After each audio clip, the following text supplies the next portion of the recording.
Hello friends, आज हम पढ़ने वाले हिस्ट्री। हिस्ट्री की हमारी फर्स्ट बुक है जो कि हमारी 12th क्लास की है, जिसका नाम है ईंटें मनके तथा अस्थियाँ।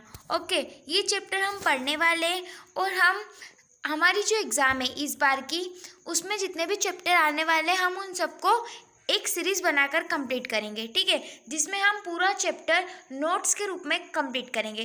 तो आज देखते हैं हमारा फर्स्ट चैप्टर। तो हम स्टार्ट करते हैं सबसे पहले हड़प्पा सभ्यता। हम हड़प्पा सभ्यता के बारे में इस चैप्टर में पढ़ने वाले हैं। ठीक है, तो हड़प्पा सभ्यता क्या है? इस सभ्यता का जो नामकरण है वो हड़प्पा क्यों हुआ? क्योंकि ये सभ्यता जो थी वो सबसे पहले हड़प्पा नामक स्थान पर खोजी गई थी। ओके, तो हमें पता चल गया कि इस सभ्यता का नाम हड़प्पा क्यों रखा गया। उसके बाद इसका काल निर्धारण, मतलब इसका कालखंड क्या था, तो 2600 और 1900 ईसा पूर्व में किया गया था। ठीक है, अब कई बार आता है परवर्ती हड़प्पा। अब हड़प्पा सभ्यता जो थी उसके पहले व बाद में जो संस्कृति या फिर जो सभ्यता अस्तित्व में आई मतलब जिनका उदय हुआ, ठीक है, उसे आरंभिक या परवर्ती हड़प्पा कहा गया। ओके, तो परवर्ती या फिर आरंभिक हड़प्पा क्या है ये आपको पता चल गया। अब सिंधु घाटी सभ्यता, तो सिंधु घाटी सभ्यता क्यों कहा गया और किसे कहा जाता है? तो हड़प्पा सभ्यता को ही सिंधु घाटी सभ्यता कहा जाता है। ओके, तो यहाँ हमने 3 सभ्यता पढ़ी। एक हड़प्पा सभ्यता जिसे ही सिंधु घाटी सभ्यता कहते हैं, और अगर सिंधु घाटी सभ्यता है तो उसे ही हड़प्पा सभ्यता कहते हैं। ओके, उसके बाद हमने पढ़ा परवर्ती हड़प्पा कि ये क्या है। अब पुरावस्तुएं। अब पुरावस्तुएं क्या होती है? ठीक है, तो पुरावस्तुएं में सबसे विशिष्ट जो है वो क्या है? हड़प्पाई मोहर। ठीक है, ये यहाँ से ऑब्जेक्टिव बनने के फुल चांस है कि सबसे विशिष्ट पुरावस्तु कौन है, तो हड़प्पाई जो मोहर है, मुद्रा, वो यहाँ की सबसे विशिष्ट पुरावस्तु है। ओके, उसके बाद है पुरावस्तु में और कौन कौन सी चीज़ें सम्मिलित हैं या फिर हम कौन कौन सी चीज़ों को इसमें सम्मिलित कर सकते हैं, तो आवास, मध्यभांड, आभूषण, औजार, मोहरे, इन सब को हम किस में सम्मिलित करते हैं? पुरावस्तुओं में सम्मिलित करते हैं। और इसके अलावा मनके, बाट, ठीक है, पत्थर, पकी हुई ईंट, इन सब को भी सम्मिलित किया गया है। और ये वस्तुएं कहाँ से मिली है? तो ये वस्तुएं अफगानिस्तान, जम्मू कश्मीर, बलूचिस्तान जो कि पाकिस्तान में है, गुजरात जैसे क्षेत्रों से मिली है। ओके, तो पुरावस्तुएं क्या होती है वो हमें पता चल गया। ठीक है, कि पुरावस्तुएं क्या है? पुरावस्तुएं वो जिनसे हमें अतीत के बारे में जानकारी मिलती है। ठीक, अब आरंभ। अब हमारा पहला पॉइंट है, एनसीईआरटी बुक में से पढ़ रहे हैं हम, और उसकी पहली हेडिंग सेम यही है, आरंभ। ओके, तो हम पढ़ते हैं हमारी फर्स्ट हेडिंग। तो इसमें क्या है? इस क्षेत्र में विकसित हड़प्पा से पहले भी कई संस्कृति अस्तित्व में थी। मतलब क्या है? हड़प्पा सभ्यता आने से पहले बहुत सारी संस्कृति क्या थी पहले भी। ठीक है, और इसकी जो जानकारी वो हमें किससे मिलती है? इसकी जानकारी हमें कृषि, पशुपालन, शिल्पकार, मतलब इनके साक्ष्य मिले, जिससे हमें पता चला कि इसके पहले भी बहुत सारी संस्कृतियाँ अस्तित्व में थी। उसके बाद में हमें ये भी जानकारी मिलती है कि पहले बस्तियाँ आमतौर पर कैसी होती थी? छोटी होती थी। ठीक है, मतलब छोटी छोटी बस्तियाँ होती थी, बड़ी बस्तियाँ या फिर बड़ी संरचना ना के बराबर होती थी। ओके, तो हमने देख लिया कि आरंभ में कैसी बस्तियां होती थी, कौन कौन सी सभ्यता होती थी। तो हमने देख लिया कि आरंभ में कैसी सभ्यता होती थी, किन किन चीज़ों से हमें जानकारी मिलती है और किस प्रकार की संरचना होती है। अब हम पढ़ते हैं हमारा सेकंड पॉइंट है, निर्वाह के तरीके। निर्वाह का मतलब होता है जीवन किस तरह से वो लोग बिताते थे। ठीक, हमें ये बताना है। तो ये लोग अपना जीवन किस तरह से बिताते थे हमें ये बताना है। तो हड़प्पा लोग क्या करते थे? मछली पकड़ते थे, पेड़ पौधों या फिर जानवरों से क्या करते थे? भोजन प्राप्त करते थे। उसके बाद हड़प्पा स्थलों से मिले, मतलब इसके अलावा हम पेड़ पौधों से, जानवरों से तो ये प्राप्त करते ही थे, इसके अलावा हमें अनाज के दाने भी मिले। तो वो कौन कौन से मिले? जिसमें गेहूँ, जौ, दाल, सफ़ेद चना, तिल आदि सम्मिलित है। ठीक है, उसके बाद बाजरे के जो दाने हैं वो हमें कहाँ से मिले? गुजरात से मिले। ओके, अब हम पढ़ते हैं, इसके साथ हमें जानवरों की हड्डियां भी मिली है। तो जानवरों की हड्डियों में हमें क्या क्या मिला है? तो भेड़, बकरी, भैंस, सुअर, मवेशियाँ। ठीक है, उसके बाद जंगली जानवरों में हमें सुअर, हिरण, घड़ियाल की हड्डियां भी मिली है। तो इससे क्या, हड़प्पा निवासी स्वयं इन जानवरों को शिकार करते थे। मतलब ये लोग क्या करते थे? शिकार करते थे। ठीक है, अखरेट समुदाय से इनका मांस प्राप्त करते थे। अखरेट का मतलब भी शिकार या फिर इकट्ठा करना होता है। तो ये क्या करते थे, जानवरों को मारते थे, उनका शिकार करके मांस प्राप्त करते थे। ओके, तो हमें पता चल गया कि अपना जीवन किस प्रकार से बिताते थे। या तो ये जानवरों से का मांस एकत्रित करके बिताते थे, या फिर फल या फिर पशुओं से जो भी चीज़ें प्राप्त होती थी उससे अपना जीवन व्यतीत करते थे। अब हमारा नेक्स्ट पॉइंट है कृषि प्रौद्योगिकी। अब हमें कृषि के बारे में पढ़ना है कि ये लोग कैसे कृषि करते थे। ओके, तो जो पुरातत्वविद होते हैं, मतलब जैसे कि हमारे साइंस में वैज्ञानिक होते हैं, वैसे जो हिस्ट्री की जो पुरानी चीज़ों का पता लगाते हैं उसे हम क्या बोलते हैं, पुरातत्वविद कहते हैं। तो इनका क्या मानना है कि ये लोग खेतों जोतने के लिए बैलों का प्रयोग करते थे। किसका प्रयोग करते थे, बैलों का प्रयोग करते थे। ठीक है, उसके बाद चेलिस्थान और बनावली से मिट्टी के हल्के प्रतिरूप भी मिले। यहाँ से ऑब्जेक्टिव बनने के पूरे चांसेस रहते हैं कि कहाँ से क्या मिला है। ठीक है, तो हमें पहला देखना है चेलिस्थान और बनावली से क्या मिले, मिट्टी के प्रतिरूप मिले हल्के। ओके, उसके बाद है कलिबंगन जो कि राजस्थान में, वहां से हमें किसके साक्ष्य मिले, जुते हुए खेतों के साक्ष्य मिले। ओके, अब है उसके बाद इस खेत में हल रेखाएं को दो समूह एक दूसरे को समकोण पर काटते थे। समकोण मतलब वो 90 डिग्री वाला। ठीक है, तो ऐसे ये काटते थे और ऐसा माना जाता है कि एक साथ दो अलग अलग फसल भी उगाई जाती थी। ओके, मतलब एक साथ दो फसल। उसके बाद है पुरातत्वविदों ने फसलों की कटाई के लिए, मतलब इनका ये मानना है कि ये लोग फसल जो होती है उसको काटने के लिए किसका प्रयोग करते थे, हथियारों का प्रयोग करते थे। और ये हथियार कैसे होते थे, तो ये हथियार ऐसे होते थे कि लकड़ी के हत्थे, मतलब लकड़ी का हत्था होता था जिस पर पत्थर की फलक, ठीक है, ऐसा चौखुट रहता था, वो उसका बिठाया जाता था, जिसका ये प्रयोग करते थे। ओके, अगला है अधिकांश हड़प्पा स्थल अर्धशुष्क क्षेत्र में स्थित है। मतलब हड़प्पा का जो क्षेत्र है वो कैसा है, अर्धशुष्क मतलब सूखा है। ठीक है, जिसके लिए क्या होती थी, सिंचाई की आवश्यकता पड़ती थी। और ये लोग सिंचाई किससे करते थे, तो ये लोग सिंचाई तालाब, नहर, ठीक है, कुओं का प्रयोग करते थे। उसके बाद है अफगानिस्तान और शेतुगही नामक हड़प्पा स्थान में नहरों के अवशेष मिले। तो यहाँ पर भी हमें ये लाइन याद रखनी है कि नहरें के अवशेष हमें कहाँ से मिले हैं। ओके, अब हमारा थर्ड पॉइंट है मोहनजोदड़ो, जो कि हेडिंग हमारी सेम एनसीईआरटी बुक से मिलती जुलती है। ओके, मोहनजोदड़ो एक नियोजित शहरी केंद्र, इसके बारे में हम पढ़ते हैं। नियोजित शहरी केंद्र मतलब, नियोजित का मतलब होता है पूरी प्लानिंग के संग बनाया गया एक शहरी केंद्र। ठीक है, तो इसके बारे में हम पढ़ते हैं। तो हड़प्पा सभ्यता का सबसे अनूठा पहलू शाही केंद्रों का विकास था। ठीक है, और सबसे अच्छा जो पूरा स्थल माना जाता है वो कौन सा माना जाता है, मोहनजोदड़ो। मोहनजोदड़ो शहर था वो पूरी प्लानिंग या फिर पूरा नियोजन करके क्या किया गया था, बनाया गया था। ओके, यहाँ की जो बस्तियाँ थी वो दो भागों में विभाजित थी, एक निचला शहर और एक दुर्ग। ठीक है, उसके बाद यहाँ जो दुर्ग था वो ऊंचाई पर था। क्योंकि यह संरचना कच्ची ईंटे के चबूतरे पर बनाई गई थी। ठीक है, और दुर्ग को दीवार के चारों ओर से घेरा गया था, जो कि इसे निचले शहर से अलग करता था। अब कैसे घेरा गया था, तो हम देखते हैं हमारा डायग्राम। ठीक है, अब ये तो है हमारा दुर्ग और ये हमारा निचला शहर। तो अब दुर्ग तो है छोटा, ठीक है, लेकिन निचला शहर जो है वो बड़ा है।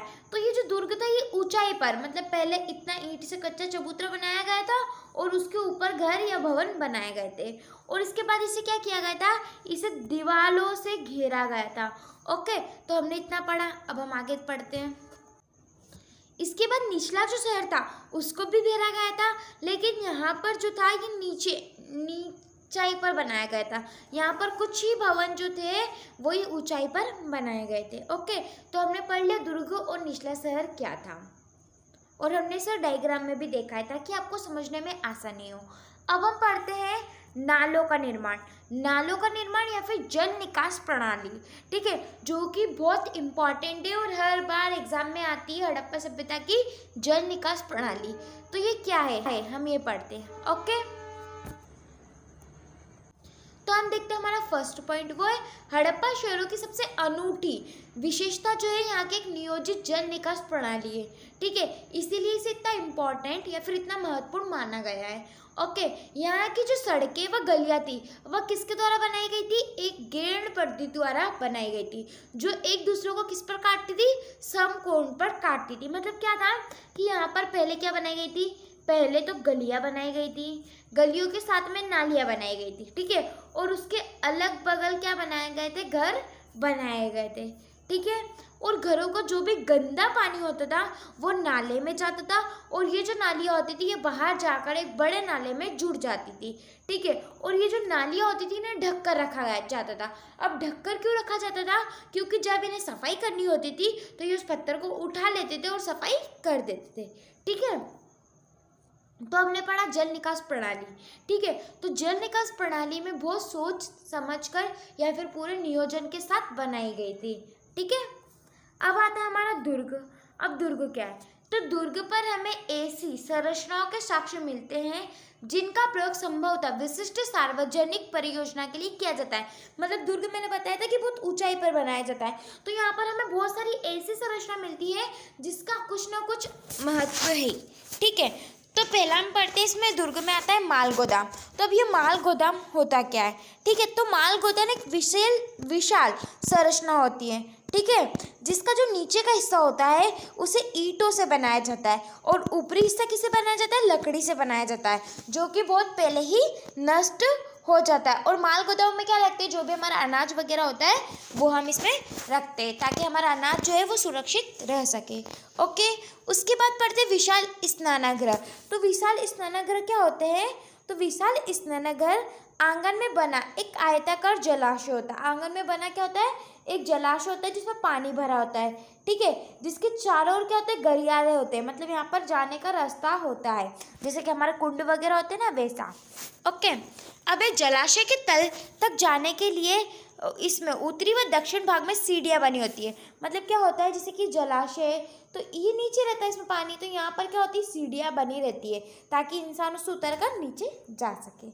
ओके, जलाशयों के किनारों पर ईंटों का जमाव तथा जिप्स के गारे का प्रयोग करके इसे जलबद्ध किया जाता है। मतलब गारे में गारा मिलाकर क्या करते हैं? ईंटों को जमाते हैं, ठीक, ताकि ये पक्का रहे।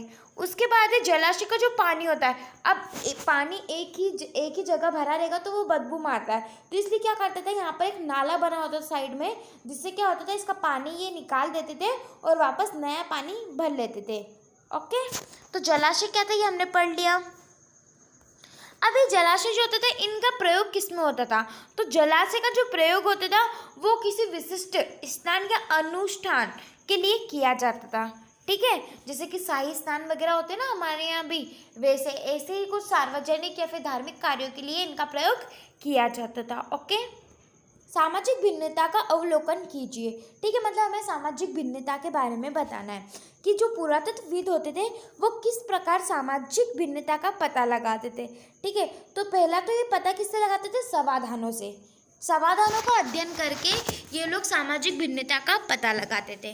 ओके, पहले हम पढ़ते हैं मिस्र की जो सभ्यता होती है उसमें ये लोग क्या करते हैं? पिरामिड जो कि ऐसे होते हैं त्रिभुजा आकार के, इसमें क्या करते हैं? लोगों को दफनाते हैं। ठीक है, जो कि राजकीय होते हैं, और इसके संग बड़ी मात्रा में धन और संपत्ति भी दफनाई जाती है। लेकिन अभी हमें पढ़ना है हड़प्पा सभ्यता के बारे में। तो हड़प्पा सभ्यता में भी सेम होता है। तो हड़प्पा सभ्यता में भी क्या होता है कि यहाँ पर जो शव होते हैं, ठीक है, उन्हें आमतौर पर गत्तों में दफनाया जाता है, और इनकी संग समाधान की जो गत्तों की बनावट होती है वो भिन्न होती है। भिन्न कैसे? कोई कच्चे रहते हैं तो किन्हें ईंट की चनाई की जाती है, जिससे यहाँ पर सामाजिक भिन्नता का पता लगता है। कैसे कि जो लोग गरीब होंगे वो नॉर्मली कच्चे में दफना देंगे, लेकिन जो लोग अमीर होंगे वो लोग क्या करेंगे? ईंटों की चिनाई विनाई करके अच्छे से दफनाएंगे। उसके बाद जो इनकी कब्रों में जो मातृभांड आभूषण मिलते हैं उससे भी सामाजिक भिन्नता का पता लगता है। ठीक है, कई बार तो जो कब्र होती उसमें तांबे के दर्पण भी दफनाए गए, जिससे हमें क्या होता है? सामाजिक भिन्नता के बारे में पता चलता है। अब हमारा नेक्स्ट पॉइंट है विलासिता की वस्तुओं की खोज। विलासिता मतलब महंगी वस्तुओं की खोज, ठीक है। तो पुरातत्वविद जो होते हैं वो मोटे तौर पर उन्होंने जो विलासिता की वस्तुएं हैं उन्हें 2 भागों में वर्गीकृत किया है। अब 2 भागों में कैसे, तो 2 भागों में इन्होंने कैसे बांटा है, एक तो पहले वर्ग में इन्होंने ऐसी वस्तुओं को बांटा है जो कि हमारे डेली यूज में काम आती है, और दूसरी ऐसी वस्तुएं ली है जो कि काफ़ी कीमती है और जिसे हर इंसान यूज़ नहीं करता। ओके, तो ये 2 हमारे वर्ग है। तो पहली जो है वो हमारी उपयोगी वस्तु है जो कि रोज काम आती है, ठीक है। तो इसमें कौन कौन सी, इसमें ऐसी चीज़ जो कि मिट्टी या फिर पत्थर से बनी हो, ठीक है, जिनमें सुई, चक्कियाँ, मतभांड ये सब सम्मिलित होते हैं, जो कि बस्तियों में नॉर्मली सभी घर में पाए जाते हैं। क्यों? क्योंकि सभी लोग इनका अपनी डेली लाइफ में यूज़ करते हैं, ठीक है। और दूसरा वर्ग ये होता है कीमती वस्तुएं। कीमती वस्तुएं वे जो कि बहुत अमीर लोग जो होते हैं वो इनका क्या करते हैं, प्रयोग करते हैं। क्यों ये कीमती क्यों होते हैं? क्योंकि ये जो होती है स्थानीय स्तर पर उपलब्ध नहीं होती और इन्हें बनाने की जो प्रक्रिया होती है वो भी काफ़ी जटिल होती है, ठीक है।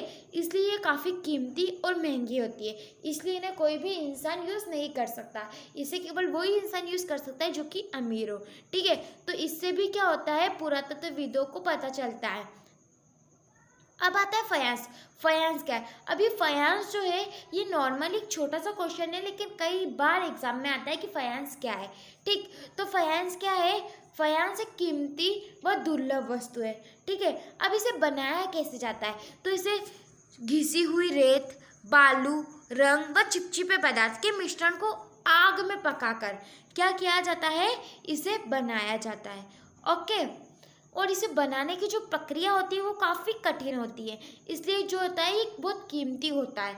और ये कौन सी वस्तु, कौन सी जगहों पर पाया जाता है? तो ये मोहनजोदड़ो और हड़प्पा जैसे क्षेत्रों में पाया जाता है। तो फायांस क्या था हमने पढ़ लिया। अभी फायांस होता क्या है? तो ये फायांस का एक पत्थर है, ठीक है, जिसे बनाना काफ़ी मुश्किल होता है।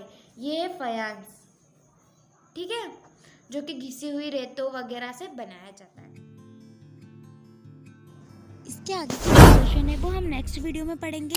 आज का जो हमारा फर्स्ट पार्ट था वो यहीं ख़त्म हो रहा है, ठीक है। आई होप आपको पूरी वीडियो अच्छे समझ में आई। हमारी जो सीरीज़ चल रही है वो ख़त्म होने के बाद हम आपको इम्पॉर्टेंट क्वेश्चन की सीरीज़ भी स्टार्ट करेंगे, जिसमें हम केवल वो क्वेश्चन बताएंगे जो हमारी एग्ज़ाम में